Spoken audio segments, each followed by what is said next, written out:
yeah, I'm always going to recognize somebody. I'm always going to feel welcome, which is also one of the best parts. Because like I feel like with transitioning and everything, I was like, oh, I got like this whole new level of like social anxiety. But going to the shows, I'm just like, nah, these are my people. This feels really good.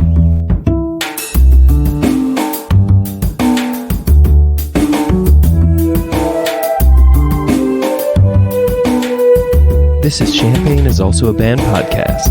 One songwriter, one song. I'm Sven, your host for a journey into the music of Champaign, Urbana. Recorded in the Blue Box studio with a songwriter from the Champaign, Urbana music scene, past or present. Champaign is Also a Band podcast is proud to be a part of the Champaign Showers Podcast Network.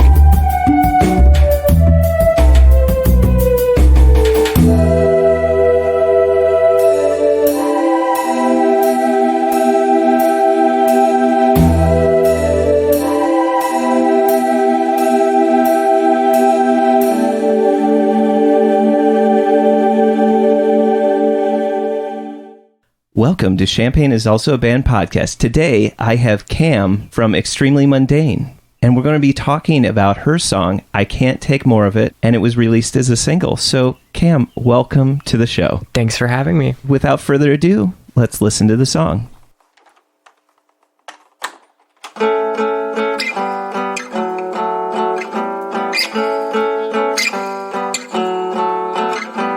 Talk to myself alone in my room, thinking about anything other than you. Standing in the door, I can't take more of it. Standing in the door, I can't take more of it. Standing in the door, I can't take more of it.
Welcome back. So, Cam, my first and favorite question to always ask is, what came first, the words or the music? It started with me just playing some guitar chords in my room, and I was like, I like this like 5/4 kind of feel. And then I just kept strumming it enough until some words appeared in my head, and I kind of rolled with it. Kind of got the main hook. I can't take more of it was like the catch. I was like, yeah, this this could be a song. I was curious if you had intentionally thought, oh, I should make something in 5/4, or did that just came out that way? I definitely try to like tap into like odd meter a lot. Like I have on my self-titled EP, there are a couple tracks on there that are in 5/4. I do like some like, not modulation. What's it called? Syncopation? No, not syncopation. What's the word? Oh, It'll come to me. I don't. Oh, it's like kind of the hemiola kind of thing, or no? No, I change time signatures. Yes. Yeah. What is that called? I don't know what to call it, but I did like, some weird shit where it'd be like 5/4, then 7/4, then 5/4, then 7/4, and then back to like 4/4 or something. I don't know. I think it sounds kind of weird, like off kilter kind of vibe. That's okay. So it's funny because there is that for each of the groupings of lyrics, you do switch back and forth between the 5, and then you have a 4/4 kind of time in the "It's So Cold to Drive Alone," and then you switch back, for the "Standing in the Door." I can't take any more of it. How did you? So you had the guitar part, and there's the thing that I found, actually, I'm sorry, I'm going to go like super broad on this whole piece rather than specific, but the thing that just fascinates me about the way that I've observed your writing, how to characterize your writing, is I feel like you do this wonderful play between doing the same thing but doing it differently. So you may have...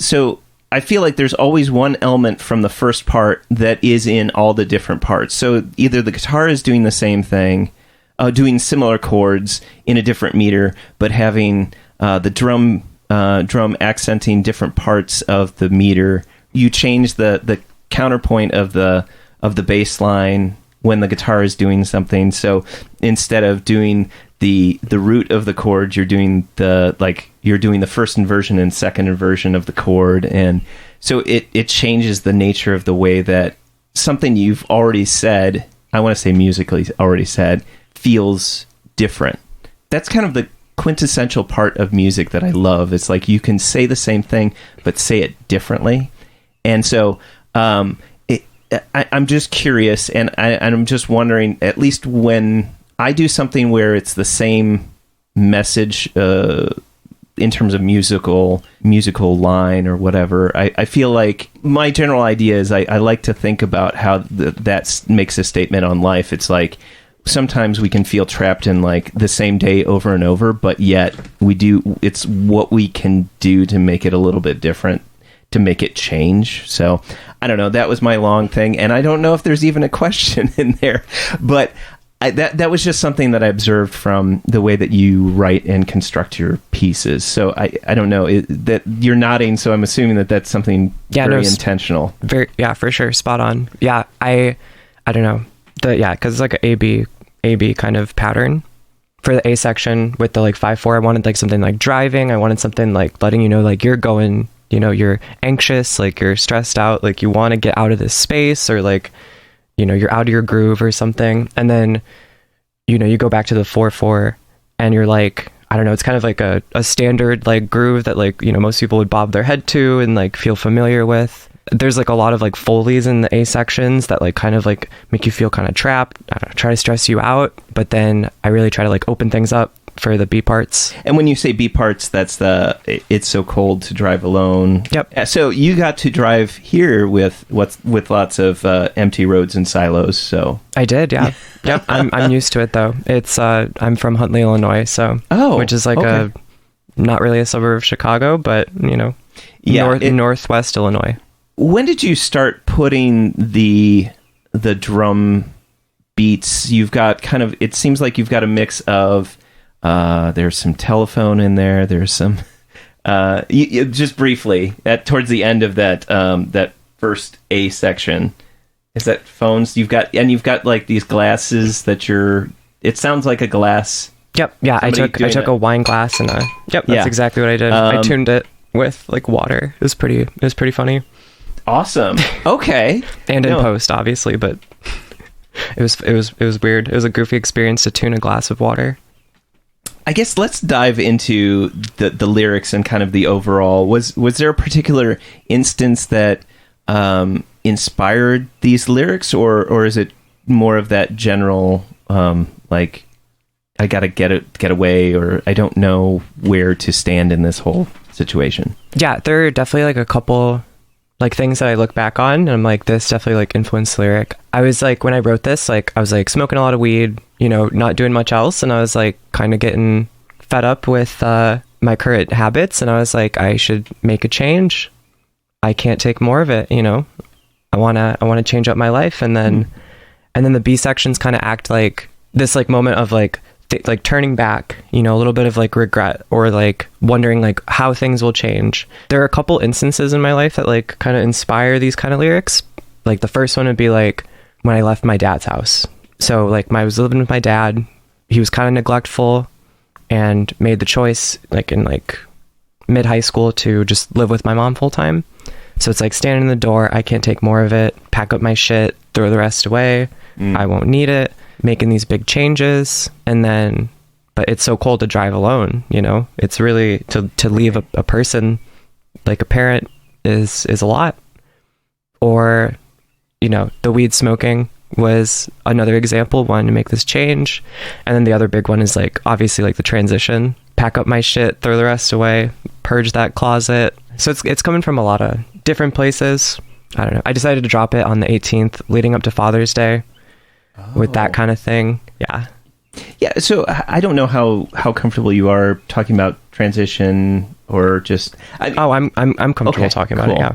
So I mean, I guess that was, you know, from my experience, my worldview, that was not something that I particularly was thinking of, but I can totally see the idea of making a change that affects the way that people that have known you for years have looked at you and how they interact with you. And the standing in the door, I can't take more of it. The one thing that I kept feeling with standing in the door, there's so many ways I can go with this, but one thing that I always thought of is like, okay, are you entering a room or are you leaving a room? Because either way, if you're going to enter into one room going into a door, you're entering one way and leaving another all at the same time. Either whichever way you go, you're entering one room, leaving another. How did that line kind of come about? I don't know. The song kind of loops on itself kind of well.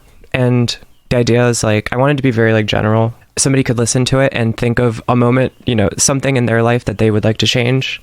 Obviously address the fact that like, you know, you have to leave some stuff behind. You're gonna, you know, it's gonna be cold, you know, to drive alone or whatever. I use like the door or the windows and doors opening as like transitions. Like the window opens is kind of like giving you like a preview, you know, allowing you to like get an idea of what this new world could be like, but you haven't quite stepped through the door or like, you know, entered a new door, left, however you want to think about it, you know, but all about like transitions in life, whether it's, you know, you're trans and you're transitioning, or you're leaving a family member, or you're dropping a habit. Let's talk a little bit about how you assemble a song, how you put together the parts. Did you know, I'm assuming that this is you playing every part, if it's not like a drum machine, or are you using a drum pad, or like how are you putting in the percussion? Yeah, so the percussion, I did it all through Ableton. Okay. So yeah, I'm just, you know, forming a drum kit, you know, mixing all the different parts. So what were the next steps after you had the guitar part, and like where did you go from the guitar part? Walk me through how this song got written. Yeah, so yeah, guitar part gets written, the lyrics come to mind, like the, you know, talk to myself alone in my room, think about anything other than you, standing in the door, I can't take more of it. I like wrote that line, I was like, this is good. And then I went into Ableton and I recorded it, and I think I did like some rough drums and like, yeah, I just had that one section though when I first went into Ableton. And then like I copy it and I wrote like the variation of the beginning line, pack up my shit, throw the rest away, I won't need it wherever I'll be, as like a variation of it. And then the other part, I don't know, I wanted it to be a lot more simpler, and I wanted it to be something that I would want to like I don't know, drive to, I guess. Right. And I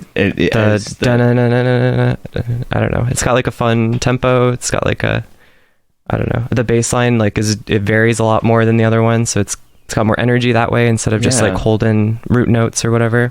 It's got all that energy, but then, you know, with every B section there comes the A section to kind of not drag it down. I don't know if that's the right word, but it like kind of brings you back to earth. Yeah. When did you decide to put the effects on your voice, your vocals? Like the auto-tune and stuff? Yeah. You know, I haven't been doing this for too long, but like when I first got Ableton, which is like a year ago-ish, I like made a bunch of beats and I was like, this is cool. I was listening to a lot of like hyper pop stuff and I was like, okay, auto-tune, very interesting. Pitch shifting, also very cool. Mm-hmm. So I didn't really like shy away from vocal effects. I don't know. I have like a weird relationship with like pitch shifting and auto-tune because it's like, as a trans person, I'm very like aware of my voice and self-conscious, you know, at times of my voice. And, you know, pitch shifting allows me to achieve something that I could not do in my life, which I guess definitely at times is like kind of sad because I'm like, how the fuck am I going to perform this live or something? But also I like the way it sounds. And I do have songs where I don't like pitch shift. Right. I have a couple tracks. I don't know. It's a weird relationship with the pitch shifting because I like the way it sounds. Yeah. But I also enjoy my voice and wanna. I don't know. I'm not a great singer, so I gotta lean on some of that stuff too. But when I first started doing podcasts, and I guess anytime before them to when I would record my voice, not even on a mental thing, but that voice that's inside your head, which is the resonance of your skull and bones and all the materials that make up your head and the way that it sounds in your head. I feel like there's that weird shock that somehow goes through when we hear our own recorded voice. And I feel like I'm going back to the root of my own insecurities, but trying to capture your voice and what does it mean to you, for sure, as well as to other people as my voice cracks, which I love. That's the other thing, is trying to embrace like the weird shit that your voices do. And there's something about the way that you manipulated your voice in this song that somehow just fits. And and that's kind of why I was curious, like what was the motivation, and that's why I had asked that. I actually, when I first wrote it and recorded it, it was down like a whole fifth, and I didn't pitch shift it originally. So like there's some draft of it on like my SoundCloud that's private where it's like not pitch shifted. Initially I wrote it to be a whole fifth down, which is how I sang it.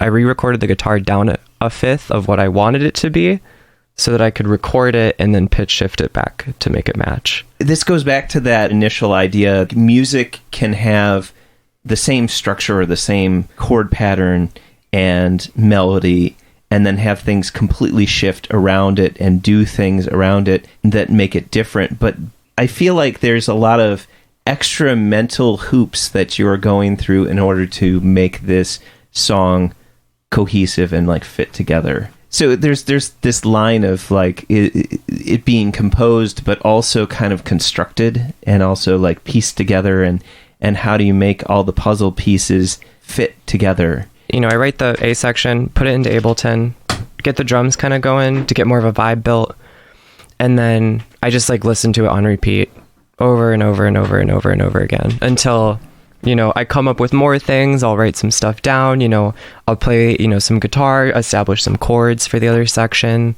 It's not like I write the song and then go into Ableton. I mean, sometimes I do, but in the case of this song, it was like, you know, I wrote like, you know, a section, then I go into Ableton, and I feel like my favorite instrument is definitely just the DAW because of all the power that it gives you. And most of the stuff I make, like this song's kind of a weird one compared to the rest of the stuff that I'm working on. It's like most of the stuff I do is like very electronic, devoid of like guitar. It's all just like on my laptop. So this one was kind of different. Whenever I bring in like, you know, the guitar, the writing process is going to be totally different. In the first section, I added like the bass, and I was like, wow, this tone fucking rips. This is what I want.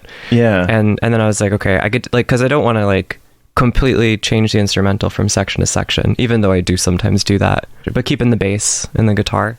Do you have a favorite section in this? Something that you're like, this is the part that when I listen to the song, when we come back to it, this is the part that I'm like, that's my favorite part. I guess if we structure A, B, after the first B section, when you first come back and all the instrumentals like there's no like building up to it, and you get the pack up my shit like right on the kick and everything. I just find it very satisfying with the window closing and sounds like that. Now I have to go back and listen to it after having this interview. So my favorite part, actually, I think that we've heard your A, B, A, and there's this whole, just before you break into that last minute of your piece, where it's just about to do the B section one last time. I like how, unless you look at the time on the song, you think maybe the song has ended. In the new context in which we were just talking, I feel like it's almost, the silence is this cognitive thought of like, you may have made that decision to go forward, to leave, to pack up your shit and throw the rest away, but there's still that point where you're like, it's not too late for me to go back, and then it's just like, fuck it. I just, in my head I hear this like, fuck it, and then it's so cold to drive alone. But at this point you've also had what I like to think of as like this, but you added a new element that once again, it's like shifting up the meter because you're back into the 4, but it's still in 4, but it's in triplets. So it's like, now you even have like the 6/8 feel to it. You know, I know it's in 4/4, but there's that, because it feels the same, but it's got that new skipping that like, this is the right thing to do. This is kind of the progress that I need next. And I feel like there's that strange underlying joy. Is joy like a fair, like whenever I hear like triplets coming in, I feel like that's the celebratory kind of, I mean, as a mode in music. So that, to me, that there's a lot of parts in this that were easily runners up for the first place of being my favorite, but I feel like there's joy, there's like resolve. It's like there's a straight line, even though you're going to be going through, it's a cold drive, and you still got regrets, world. Like even after you've left the door, you still look back and you're like, what if I never left? What if, Why did you want this to be your favorite piece that we talked about today? I think the timing of it, it just released. Also, it's one of my latest pieces, and I'm definitely like new to production and actually recording and putting out songs. So, this is some of my best stuff so far. So, gotta show off the new stuff.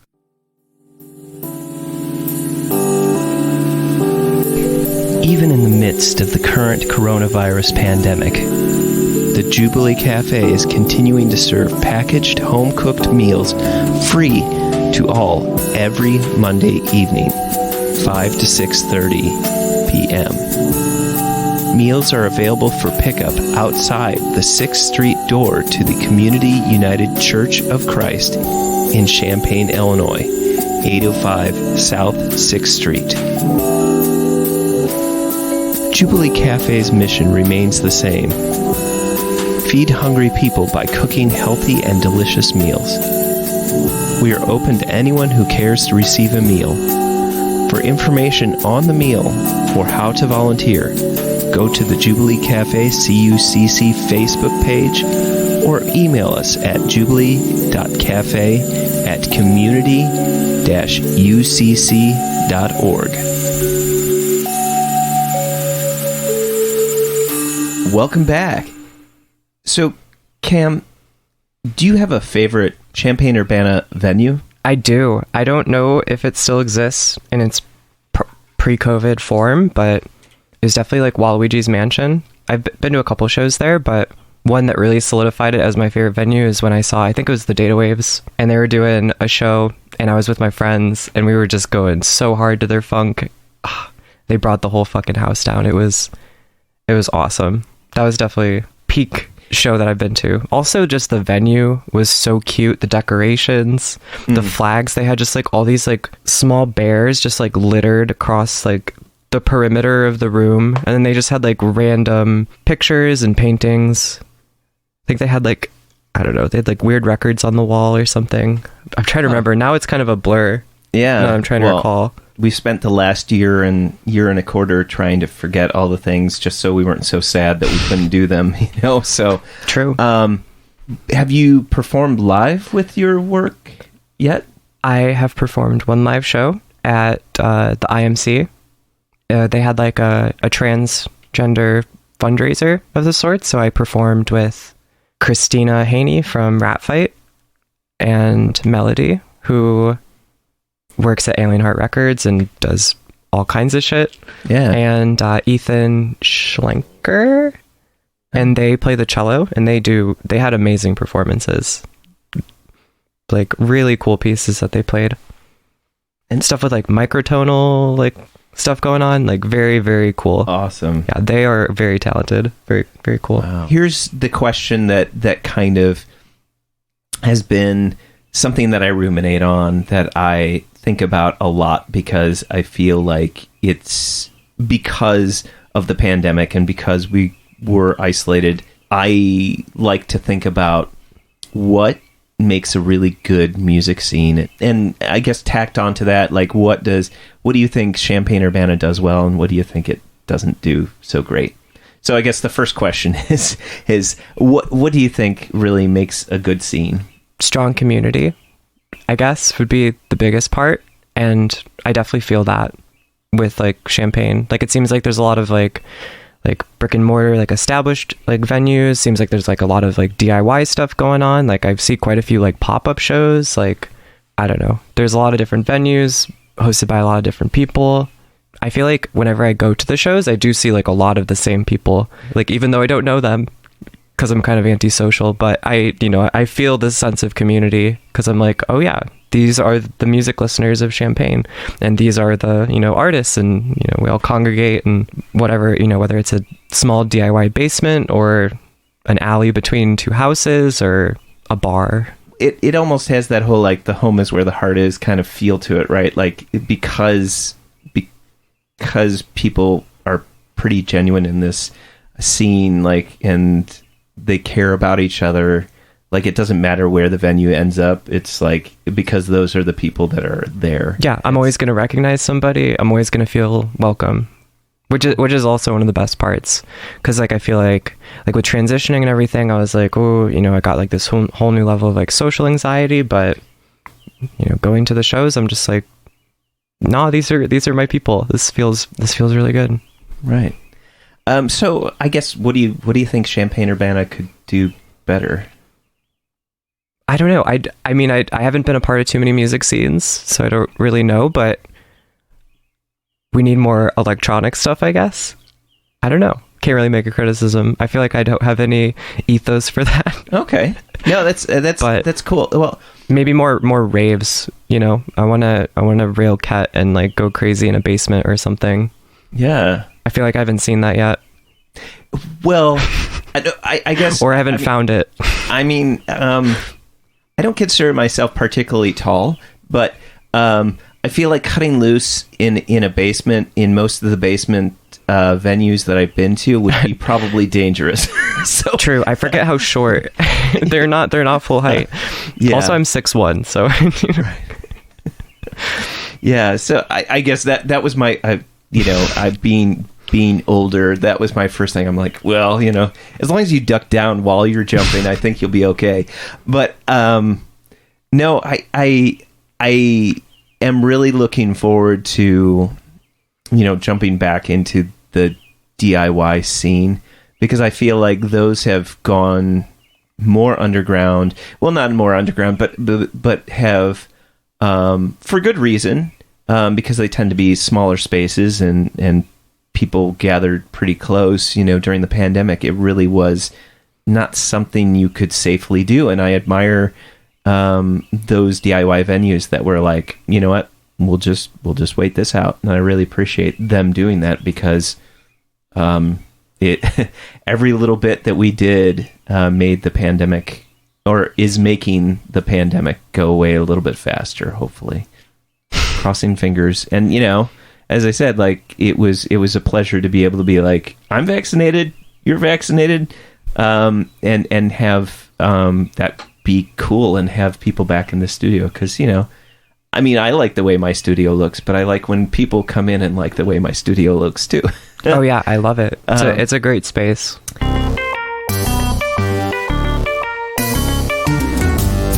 COVID-19 got you down? You looking for some music? Some video games? Well, Exile Main Street still has all the things you need.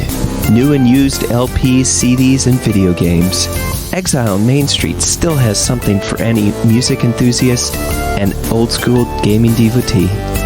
Exile Main Street is taking orders, making deliveries, and pickups by appointment. They can find just about any music or video game you need. Check out their website, exilemainstreet.com, for links to their Discogs page for new additions. You can also contact them via Facebook Messenger to see what they can find for you.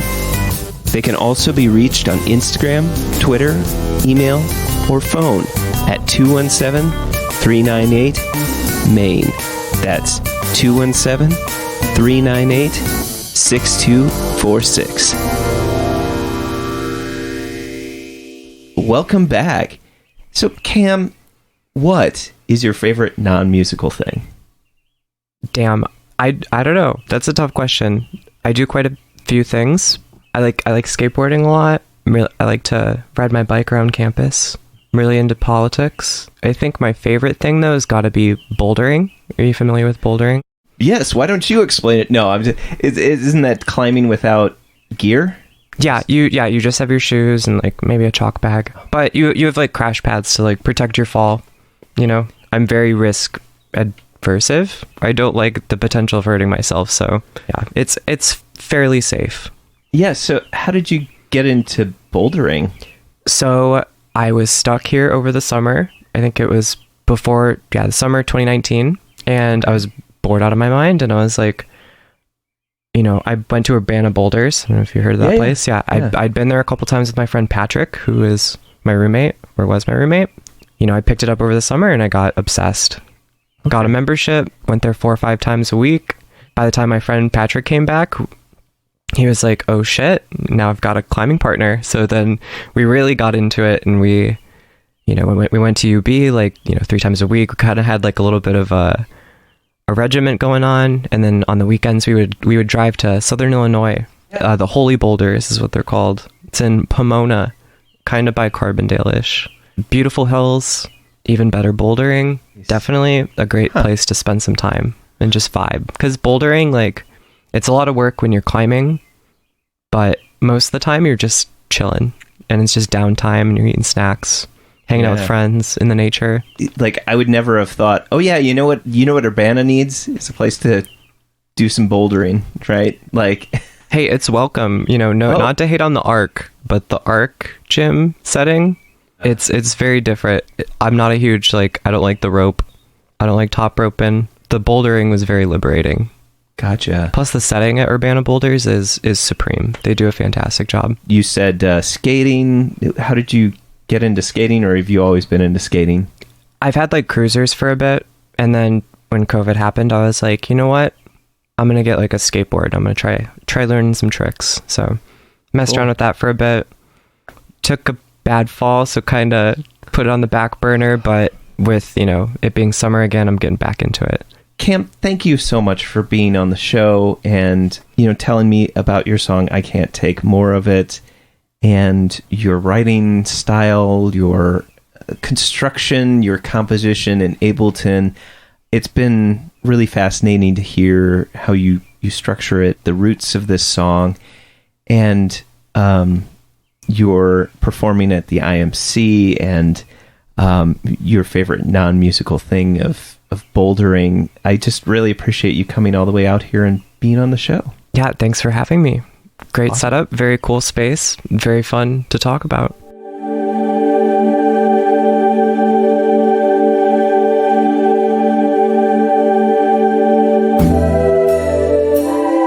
Thank you for listening to Champaign is Also a Band podcast. This is Cameron, also known as Extremely Mundane, reminding you, great music is out there. Go find it where you live.